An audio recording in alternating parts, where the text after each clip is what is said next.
para compartilhar com você uma palavra que não que gerasse em ti qualquer tipo de euforia ou nenhuma palavra que superficialmente te fizesse sentir um vencedor, mas as palavras que nós temos buscado são palavras que, se você seguir, se você trouxer para o seu coração, elas vão te dar fortaleza, elas te levarão para o céu. O objetivo da igreja na terra, é pregar uma palavra de salvação às pessoas e direcioná-las a Jesus, para que um dia você encontre com Ele. O objetivo da The Way não está na nossa visão, nem na nossa missão. Não é que você ganhe muito dinheiro, que você saia daqui muito feliz. O objetivo nosso não é que você, enfim, tenha um sucesso que o mundo chama de sucesso. O nosso objetivo é pregar a palavra, é adorar a Deus, é conectar as pessoas a Deus, é restaurar as famílias. E nós estamos lutando para isso. E para que isso aconteça efetivamente, nós precisamos aprender com Jesus. Não tem como tirar Jesus da equação. Jesus precisa estar presente em tudo aquilo que nós fazemos. Nós estamos aqui por Ele. Nós nos movemos por Ele. Cuidado com o mundo em que você vive, em que eu vivo. E esse mundo, ele faz de tudo para tirar Jesus dos nossos dias. E eu queria ler com você uma palavra de Jesus, que fala a respeito dele, que está escrita no Evangelho de Mateus, no capítulo 4, verso de número 3. E é um texto bem pequeno, mas fala muito ao nosso coração. O Evangelho de Mateus, bem facinho de achar, né? Primeiro livro do Novo Testamento, capítulo de número 4.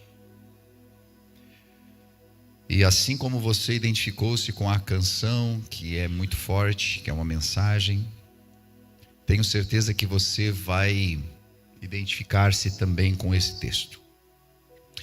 Diz assim o texto bíblico de Mateus, capítulo 4, e verso de número 3. E chegando-se a ele o tentador, disse: se tu és o Filho de Deus, manda que estas pedras se tornem em pães. Só até aqui o texto para que a gente possa meditar. Tentação de Jesus, né? No deserto. Depois de 40 dias, Jesus jejuando, ele teve fome, diz a Bíblia. O resto do texto que você pode ler em casa. Ele teve fome e Satanás aparece para ele então, lhe tentando e dizendo: olha, transforma essas pedras em pães. Eu sei que às vezes nós olhamos muito rápido para esse texto e nós não temos ideia da dimensão da tentação e nem de tudo aquilo que está contido dentro de um texto assim tão pequeno. Mas para nós entendermos um pouquinho desse porquê, eu quero falar um pouquinho sobre identidade. Eu quero que você ou relembre e tomara que não, mas pense sobre como seria receber um alerta no seu celular de que as suas contas foram todas hackeadas, seus documentos clonados, e que legalmente agora você não é mais você. Eu sei que às vezes as pessoas fazem isso com um perfil de Instagram, clonam, né? Ou mesmo no celular, entram nos grupos e começam a pedir dinheiro em teu nome. Talvez alguém já tenha passado por essa situação aqui. E é uma coisa horrível, né? Porque você está pedindo dinheiro para os outros, mas não é você. É alguém que tomou a tua identidade. É alguém que se passa por você. Agora imagina você ser hackeado de uma maneira completa e todos os teus documentos, E agora você não teria mais, e você é uma pessoa sem identidade. Uma pessoa que foi declarada ou morta, ou enfim, inexistente. Se alguém entrasse no banco de dados do governo e apagasse completamente a tua existência. É fato de que, às vezes, nós não temos ideia do quanto nós somos subordinados ao sistema. Tem situações em que a pessoa chega para receber a sua aposentadoria e o atendente diz: mas você já morreu? Diz: não, eu sou vivo, estou aqui. Você já deve ter ouvido alguma situação dessa. A pessoa diz: não, mas eu não morri. Não, mas aqui no sistema consta que o senhor morreu. Não, mas eu não morri. Eu estou aqui, olha, meu documento é tal. Sim, mas esse documento aqui está cancelado, esse CPF aqui. O senhor morreu. Tem que fazer alguma prova de vida. Mas eu sou a prova de vida. Eu estou aqui. Não, mas tem que fazer lá na Receita Federal, ou tem que fazer tal coisa. Mas eu preciso do meu pagamento, eu estou aqui diante de você. Não, mas não pode. Mas olha aqui a foto do documento. Sim, a foto está aqui no sistema também, eu estou vendo que é o senhor. Mas se o senhor não é um fantasma, eu não sei explicar, mas não está aqui no sistema, eu não posso fazer nada. Porque nós estamos presos dentro de um sistema. E às vezes nós perdemos a nossa identidade dentro do sistema mesmo onde nós vivemos. E eu contei isso aqui para você entender de que Jesus, ele havia acabado de ser batizado. E a Bíblia diz que uma voz ecoou do céu dizendo: este é o meu filho amado, em quem me comprazo. Ele recebe uma chancela diretamente de Deus, dizendo quem ele era. Mas ele agora vai ao deserto, e a Bíblia nos fala, que ele foi para ser tentado, passa 40 dias sem comer. Ele está vulnerável agora. As pessoas às vezes dizem: mas o espírito está fortalecido porque estava orando e tal. E é meio complexo de explicar isso em poucos minutos, mas o fato é de que o jejum, por mais que ele é uma batalha espiritual também em dados momentos, mas ele te esgota. Jesus estava vulnerável neste momento. Ele estava com fome, a Bíblia diz. Às vezes nós ficamos até o meio-dia sem comer, e a pessoa está já brigando com quem está ao redor. Tem gente que não pode ficar com fome, ela fica irada. Você tem que andar com uma bala no bolso, com chocolate para oferecer, para ter paz. Agora imagina 40 dias. Eu sei que você não consegue imaginar o que é 40 dias jejuando. E Jesus estava há 40 dias e agora ele está com fome. E então o inimigo monta uma das suas maiores emboscadas. Ele geralmente vai fazer isso, ele vai pegar você no momento vulnerável. Ele vem com as ciladas dele na tua vulnerabilidade. Ele não tenta você no que você é forte. Ele não tenta você naquilo que você está bem servido. É por isso que muitas vezes eu olho e as pessoas tendem a cair no momento em que elas estão vivendo um tempo de escassez. E ela está vivendo um tempo de escassez de carinho, de atenção. Ela está carente, então vem a tentação. E a tentação sempre vem oferecendo o que você deseja. Ele não veio oferecendo almas a Cristo. Ele não veio oferecendo um copo de água. Ele veio oferecendo o que Cristo precisava, que era comida. Ele precisava comer, ele estava com fome, então ele vem falando de pães. Entenda de que nós estamos sob tentação constante. E as tentações que nós sofremos, elas estão de acordo com aquilo que temos fome, de acordo com aquilo que desejamos. E às vezes nós buscamos, e os solteiros buscam um amor, buscam não estar sozinhos, buscam uma companhia, buscam uma esposa, um marido. Que bom, você não está buscando apenas uma namorada, você está buscando uma esposa, você está buscando um marido, esse é o objetivo. Mas nessa busca, a carência que você tem que administrar aqui dentro pode ser o grande problema. E é onde Satanás muitas vezes usa. E aparece alguém dizendo exatamente as palavras que você precisa ouvir, que você quer ouvir. E ouvindo o que você quer ouvir, você começa a associar as orações que você fez. Senhor, eu tenho pedido exatamente isso. Olha só, esse rapaz, ele é o anjo que caiu do céu. Eu sei que essa é velha, mas se você olhar para a Bíblia, você sabe quem é o anjo que caiu do céu, né? O nome dele é Lúcifer, vulgo Satanás, o anjo que caiu do céu. As pessoas mostram uma face que nos engana. Você quer muito comprar um carro, você quer muito alguma coisa, e parece que tudo te direciona, e você começa a pensar, é Deus.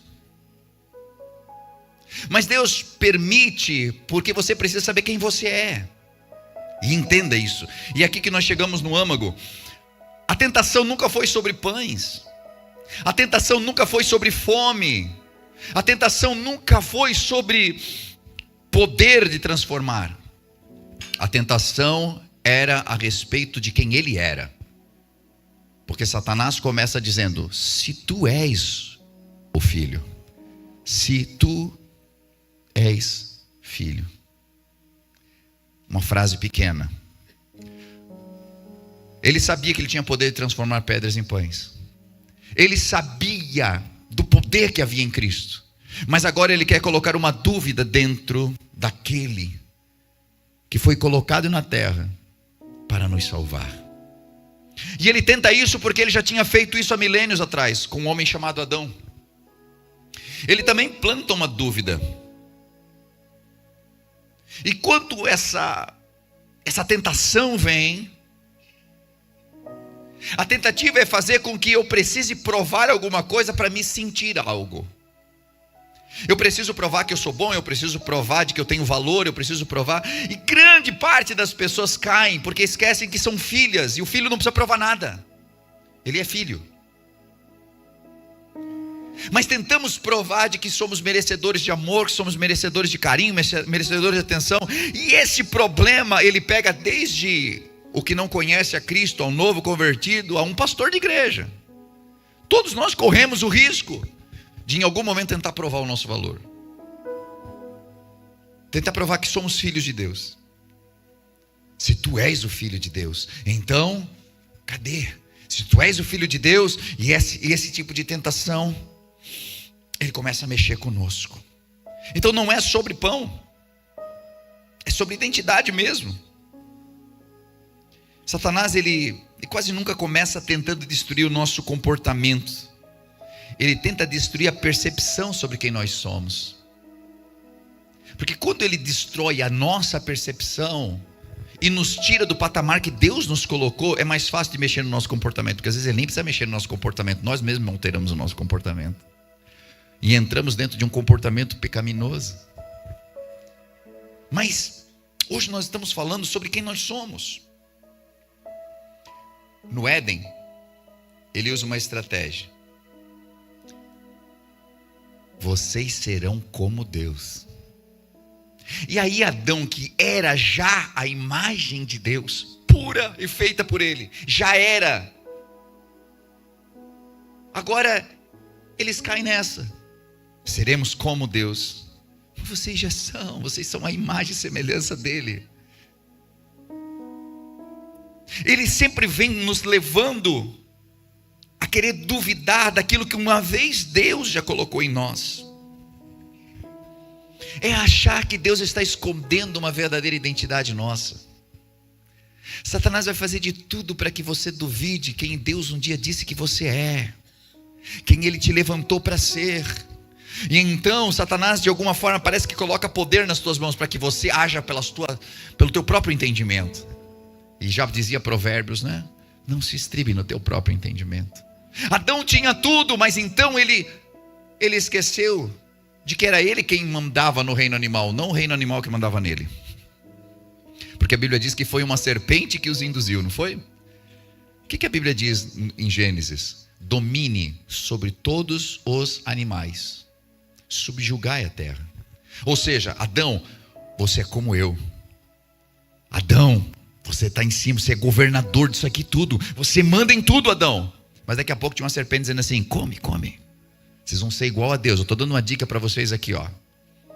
Adão sai da posição que Deus colocou e vai abaixo da serpente e cumpre o que ela está ordenando.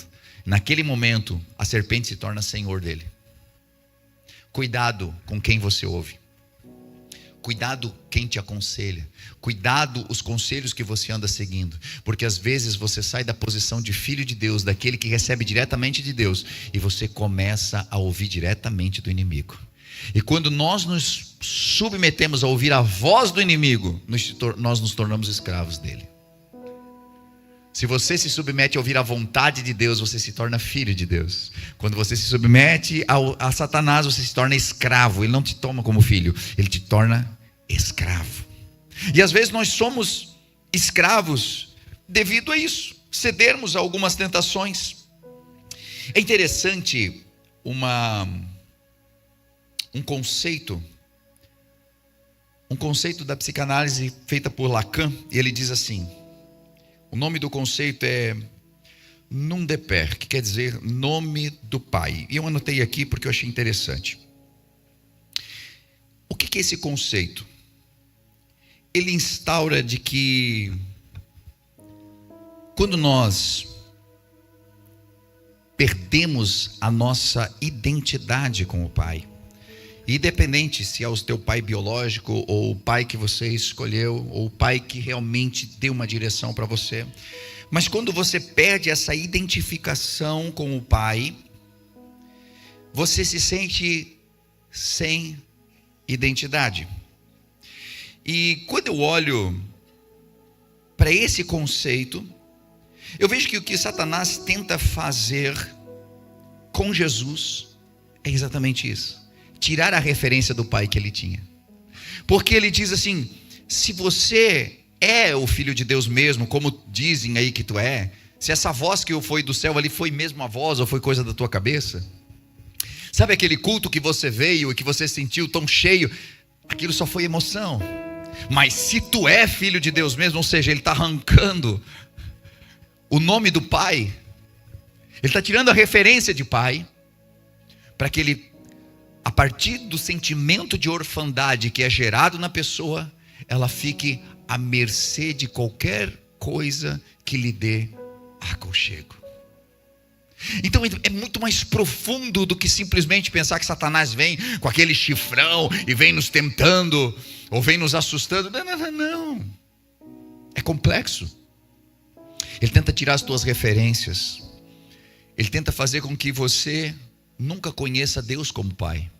E às vezes o nosso pai da terra já conseguiu fazer isso conosco, porque tivemos tantos problemas. É quanto o pai que abandonou, o pai que você nunca conheceu, o pai que machucou você, o pai que abusou, e faz com que hoje, quando falam que Deus é teu pai, você diga: eu nem quero, porque o pai que eu tive é terrível, foi terrível, não tenho contato com meu pai, não quero ter, ou meu pai morreu, e que bom que ele morreu, porque você teve uma tragédia familiar, e então a referência de pai está ruim.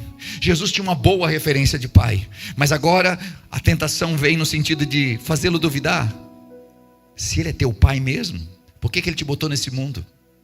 Você vai ter que sofrer. Jesus naqueles 40 dias, pode ter certeza que ele viu toda a sua missão. Ele orou, ele teve visões de tudo aquilo que ele sofreria. Ele sabia da sua missão. Se tu é filho de Deus mesmo, por que ele te botou nessa? Se ele te ama mesmo, por que você está passando por isso? Você já ouviu isso? Já ouviu isso na tua mente? Se realmente ele te amasse, você estava vivendo isso? Se realmente Deus te ama como você diz, ele está tentando roubar a tua referência de paternidade. Uma das maiores funções de um pai, segundo a psicologia do desenvolvimento, é afirmar a identidade, validar o caráter, transmitir direção, estabelecer limites e liberar propósito. Quais são as 3 perguntas fundamentais que um pai responde? Quem eu sou? De onde eu vim? E para onde eu vou? Isso aqui seria a perfeição da construção. Sem essas respostas existe uma crise existencial. E sem a identidade começam a vir as compensações. O indivíduo começa a buscar validação. E a validação no seu desempenho, no dinheiro, no sexo, na aparência, nos títulos, na aprovação. Por quê? Porque ele não tem essa direção. Então, através daquilo que ele faz, ele tenta buscar essa aprovação. E às vezes até dentro da igreja. Eu preciso ser o mais espiritual. Eu preciso demonstrar poder, eu preciso demonstrar unção, eu preciso demonstrar alguma coisa, ou mesmo serviço, porque eu não tenho validação, e porque parece que as pessoas não vão me amar se eu não fizer. E isso aqui é tão sério. Se eu não fizer, eu não sou amado. E não é pelo que você faz, é por quem você é. Mas às vezes quem você é não é amado. E então começa um confronto, eu preciso fazer alguma coisa, pelo menos para as pessoas olharem para mim. E é tão ruim quando a gente se sente só, porque daí parece que todo mundo te rechaça. E se você não fizer alguma coisa, ninguém te elogia. Ninguém olha para você e diz assim: uau, que legal, você é especial. A falta de ouvir isso, da nossa paternidade. E quando eu falo de paternidade é muito amplo aqui, esse conceito. Faz com que a gente esteja mendigando o tempo todo. E isso aqui é uma falha, até mesmo no caráter. E Satanás procura brechas para entrar. Ele vai sempre entrar por brechas. E é por isso que nós estamos denunciando isso aqui, de maneira que você consiga fechar todas essas brechas. Aleluia. Ele já fez isso no Éden, quando convenceu Adão e Eva que Deus estava escondendo algo deles. Ele mudou a trajetória de Israel, porque Israel era para ser um reino de filhos, mas transformou Israel numa religião que nós conhecemos hoje como uma religião judaica. E aquilo que era para abraçar as pessoas, excluiu as pessoas. Ele tenta destruir as gerações, as heranças geracionais. Quando nós olhamos para as casas de grandes homens na Bíblia, como de Samuel, Davi, nós vemos o quanto ele foi quebrando isso. E fazendo com que até mesmo grandes homens de Deus, que deixaram histórias lindas, não conseguiram manter a sua casa de pé. E estudando sobre isso, eu vejo que o diabo não quer simplesmente que a gente peque, mas ele quer que você duvide de quem te gerou e quem te chamou. Porque se você estiver duvidando, então ele tem êxito. Quem não sabe nem quem é o pai, passa uma vida inteira mendigando a aprovação de gente estranha. Se você não souber quem você é em Cristo, se você não souber quem você é em Deus, você pode estar passando por luta? Pode. E Cristo é a grande amostra de que o Filho passa por lutas também. Mas Ele também é a grande amostra de que mesmo nas tentações, Ele sempre soube quem Ele era. Ele sabia para onde ia. E a resposta de Cristo é maravilhosa, porque qualquer ação reativa de Jesus em querer provar de que ele era o filho, mostraria que ele tinha dúvida. Eu duvido que você... E a gente vai e tenta provar, porque às vezes nós mesmos duvidamos de nós. Nós mesmos temos dúvidas e precisamos provar, muitas vezes para nós, nem é para o outro, mas provar para nós mesmos, ou que somos bons, ou que somos de Deus, ou que Deus está conosco. Precisa provar nada. Olha que Cristo responde, acho que é João 10:30, ele diz: eu e o Pai, nós somos um. Pronto. Somos um. Jesus veio a esse mundo com a expressão exata de ser Deus. Ele é o próprio Deus. E a metodologia de serviço e liderança dele é um reflexo de quem Deus é. Você já parou para pensar de que quando Cristo abençoava as criancinhas, era Deus abençoando as criancinhas? Era Deus trazendo elas para o colo, colocando as mãos sobre elas. Quando Cristo pegou uma bacia e uma toalha e disse para os discípulos: vem cá, me dá o teu pé aqui. Aquele pé encarepado, cheio de poeira, fedido, aquelas correias de couro, o dia inteiro andando. Me dá o pé aqui. Não, Senhor, pelo amor de Deus. Não, me dá o pé aqui. No momento que ele estava lavando os pés, era como se Deus estivesse lavando os pés daqueles homens. No momento em que aquela mulher está para ser apedrejada, e Jesus diz: ninguém te condenou? Não, eu também não te condeno. Era Deus estendendo a misericórdia, o próprio Deus estendendo a misericórdia para sua filha que tinha pecado. Jesus era a expressão exata de quem Deus é. E isso para tentar nos dizer de alguma maneira que você está sentado aqui hoje, você está me vendo pela internet, você está acompanhando uma live, você está presente nesse culto. O que Deus está tentando nos dizer é de que assim, nós somos filhos de Deus e nós precisamos ser a expressão do que Deus faria nessa terra. Agora, se eu minto, eu estou dizendo que o meu pai é quem? Mas se eu sou mau, quem é meu pai? Jesus certa vez olhou para os fariseus e disse assim: vocês só fazem a vontade do pai de vocês, que é o diabo. E isso foi um impacto para eles. Mas por quê? Porque eles eram maus, maltratavam as pessoas. E se nós fazemos aquilo que reflete o nosso pai, e eu te pergunto agora, quem é teu pai? Quem tem sido teu pai? Que paternidade tem sido exercida sobre ti? Qual é a tua identidade? A minha identidade precisa estar em Cristo. Por isso que se alguém me ofende, eu o perdoo. E por que eu perdoo? Porque essa é a identidade do meu pai que ele me deu. Jesus, por que ele continuava sendo bom mesmo quando eram maus com ele?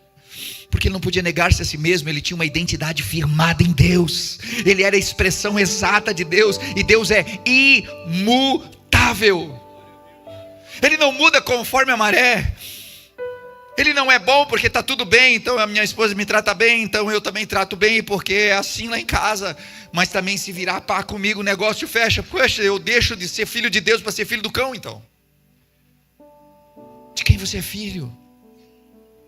A expressão precisa ser a expressão do pai.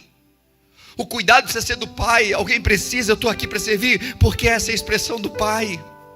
O pai serve, o pai ama, o pai levanta, o pai restaura. O pai não se aproveita do outro. O pai não se aproveita da fragilidade emocional do outro. E tem muito homem que se aproveita da fragilidade emocional de uma mulher que foi abandonada, machucada, em relacionamentos tóxicos e abusivos, e agora está sozinha se recuperando, mas ele já sente e se aproxima como um verdadeiro filho do diabo, aproveitando-se de uma brecha, da dor de um sentimento quebrado, para poder fazer o quê? Aproveitar-se também. Aí chega na igreja e levanta as mãos, parecido com um filho de Deus. Mas eu vou dizer uma coisa para ti: as vestes não são de filho de Deus. E é por isso que a Bíblia diz que numa grande festa, o Senhor mandou os seus servos procurar, e tinha alguém ali que não estava com as vestes corretas, e ele foi colocado para fora. Cuidado com a paternidade que você puxou sobre a sua vida. Cuidado com quem é teu pai. Porque nós expressamos quem nós servimos através dos nossos atos, através do nosso perdão, através das nossas palavras. Elas são afáveis, elas são de bênção, ou elas são de murmuração, ou elas são calúnias, ou elas são de mal. Que tipo de palavras saem da minha boca? Isso revela a minha identidade. E depois as pessoas estão nos apontando e falando, e a gente, não, mas eu não sou essa pessoa. Mas talvez eu tenha mostrado a identidade errada através das minhas ações. Meu Deus, Jesus não veio apenas para ensinar sobre Deus, ele veio para revelar Deus para nós. Por isso que tudo que ele fazia era como se o pai estivesse fazendo. Ele estava perdoando ali as prostitutas, ele estava acolhendo pecadores, estava chorando diante de Lázaro, e era Deus revelando a sua compaixão, do quanto ele sente quando a morte vem. É quando você se condói com um irmão que perdeu alguém, e você nem tem tanta ligação, mas você vai lá, e você entra lá só para dar um abraço no teu irmão e deixar ele chorar no teu ombro. Por quê? Porque Jesus, sabendo que em alguns minutos ia ressuscitar Lázaro, antes chorou com Marta e com Maria, porque elas estavam com dor. E quando você é empático, e quando você não consegue mudar a tua identidade. Você chora com os que choram, você se alegra com aqueles que se alegram. Meu Deus. Por isso que João 14:9 diz: quem me vê a mim, vê o meu Pai. Sabe qual é o grande objetivo da minha vida? Que eu possa dizer esse versículo. O grande objetivo da minha vida é que eu possa dizer ele: quem vê a mim, vê Deus. E não porque eu quero me endeusar, mas que eu quero ser a expressão exata do meu Pai. Em tudo, não quando eu estou num púlpito, porque aqui fica fácil, mas quando eu estou na rua, quando eu estou no trânsito, quando eu estou em casa, quando eu estou com você, eu quero ser a expressão exata de quem Deus é. Aleluia, seja a expressão exata, para que os teus filhos possam dizer: quando eu vejo a minha mãe, eu vejo Deus. Aleluia.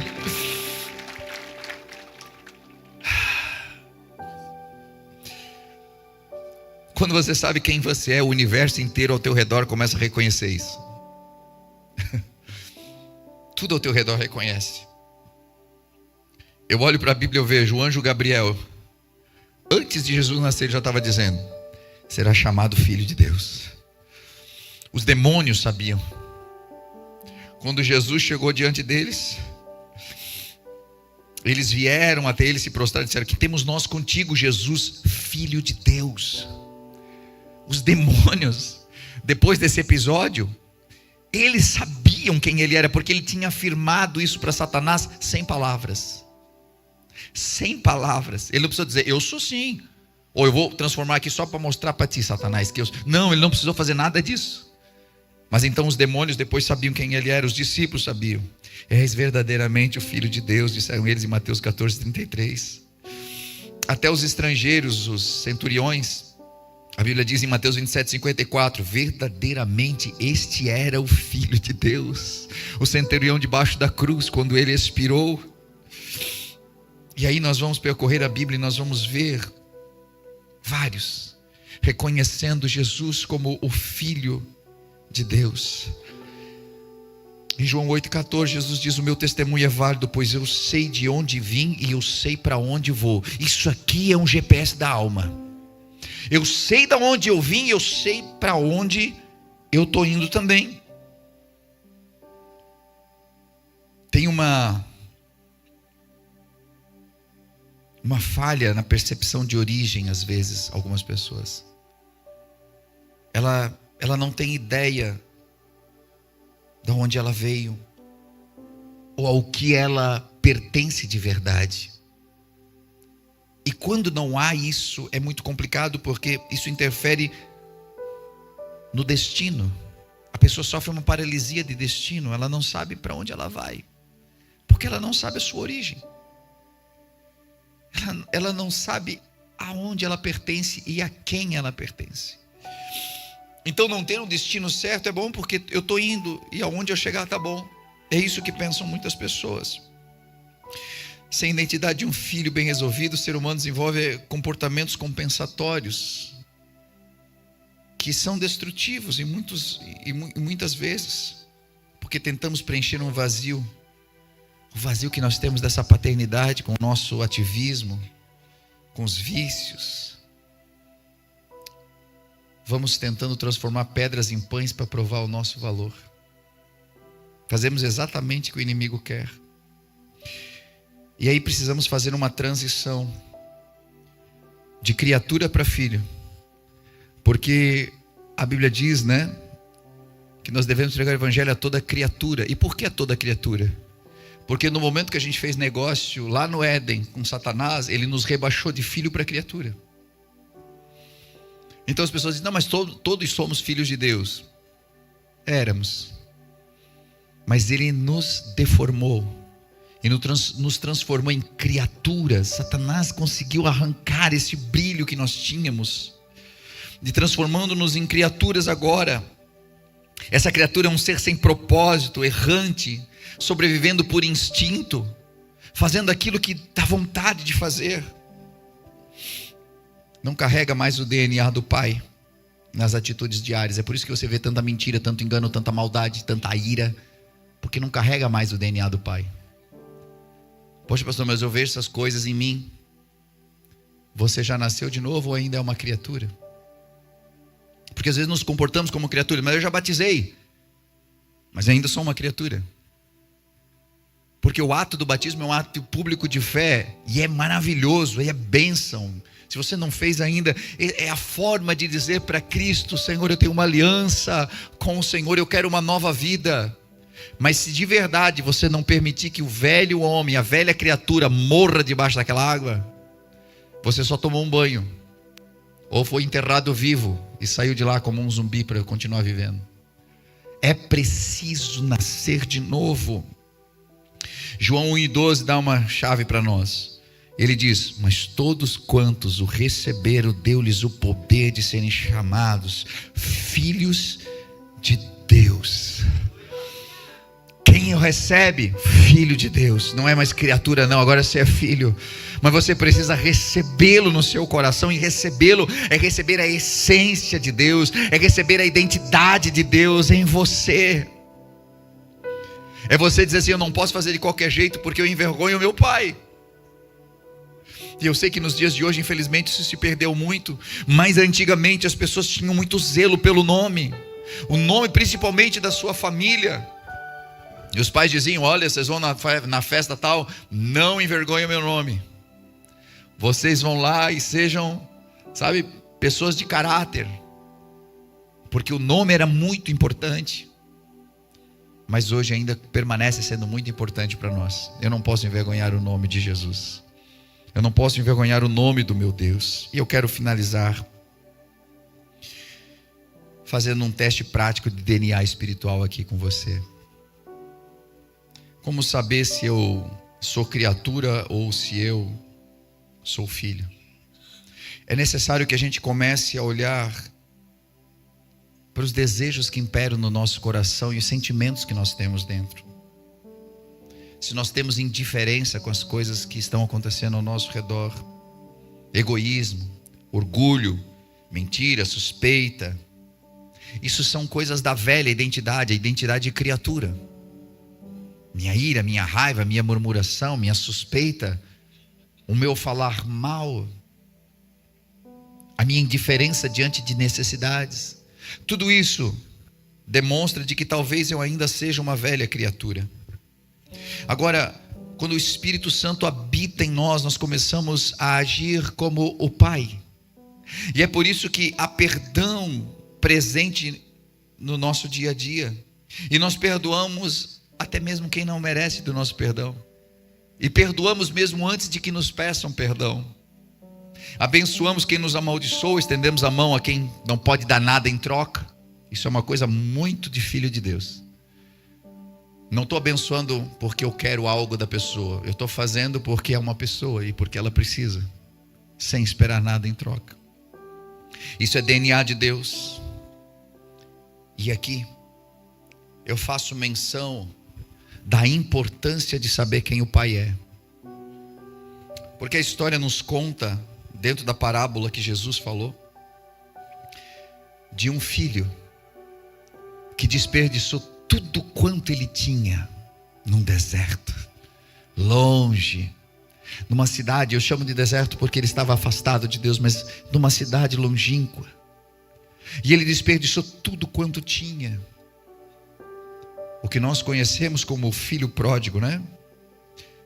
Mas daqui a pouco, esse rapaz, a Bíblia diz que ele está diante da lavagem dos porcos, com vontade de comer. E eu não sei se você prestou atenção no texto, mas diz assim: e nem isso lhe era dado, nem lavagem. Mas ele sabia de quem ele era filho, e isso nunca apagou. E ele não saiu de casa não sabendo quem o pai era.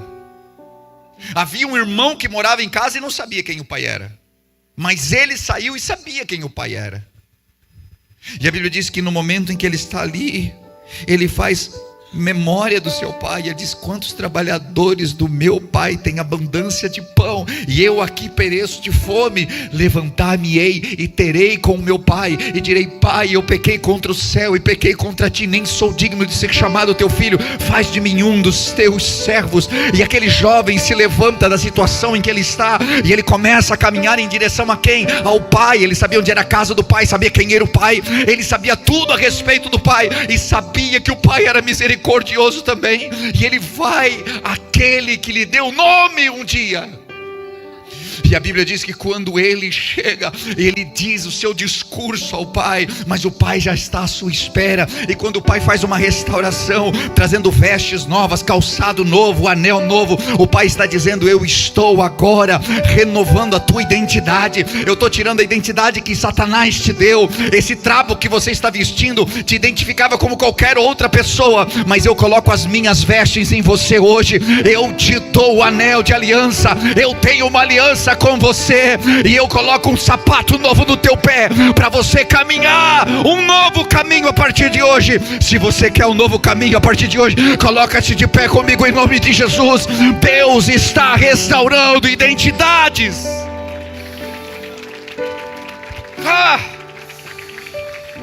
Aleluia.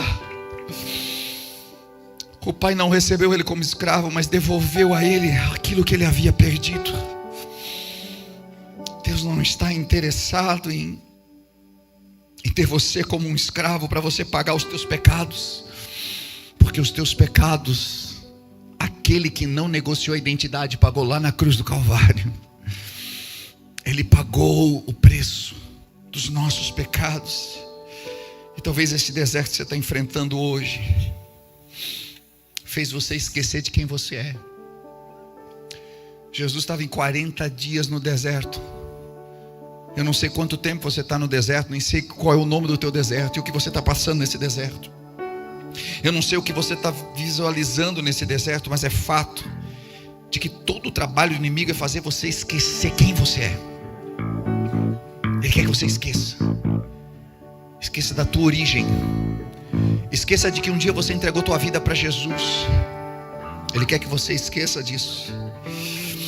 E talvez ele esteja dizendo: se você fosse amado por Deus de verdade, você não estava passando por isso que você está passando. Mas nessa noite eu quero que você rejeite essa mentira em nome de Jesus. Que você dê uma olhadinha com a identidade que está no teu bolso. Qual é a identidade que você anda com ela? Qual é a identidade que você leva para o teu trabalho? Qual é a identidade que você leva para a tua viagem? Qual é a identidade que você leva para a tua faculdade? Qual é a identidade que você leva para a tua casa? Qual é a identidade que você está mostrando? Qual é a tua identidade? As pessoas te conhecem por uma identidade aqui, uma identidade fora, ou você tem uma identidade apenas? Quando você quer pedir algo a Deus, que identidade você usa? Não, eu peço em nome de Jesus porque eu sou filho de Deus, mas as minhas ações não mostram nada disso. Você não precisa provar nada para esse mundo. Você não precisa mais transformar pedras em pães para ser aceito por ninguém. Eu quero que você abrace a tua paternidade espiritual hoje, em nome de Jesus, e deixa Deus curar as marcas do abandono e da rejeição e de tudo aquilo que você já viveu, e que talvez você tenha vivido no seio familiar, e que é tão difícil, porque por mais que você tenha consciência, passou por cura, libertação e tantas outras coisas, ainda você acha que precisa provar alguma coisa. É como se o nome do Pai fosse arrancado de você. É como se você ainda estivesse mendigando por um pouco de atenção, um pouco de amor, um pouco de carinho, e entregando o que for para ter um pouco disso. E se você tem feito isso, se prostituído de alguma forma, espiritualmente, emocionalmente, trocando algo por aquilo que você tanto precisa, hoje Ele te chama e Ele diz para ti: eis aqui uma nova identidade que o meu filho comprou na cruz do Calvário por você.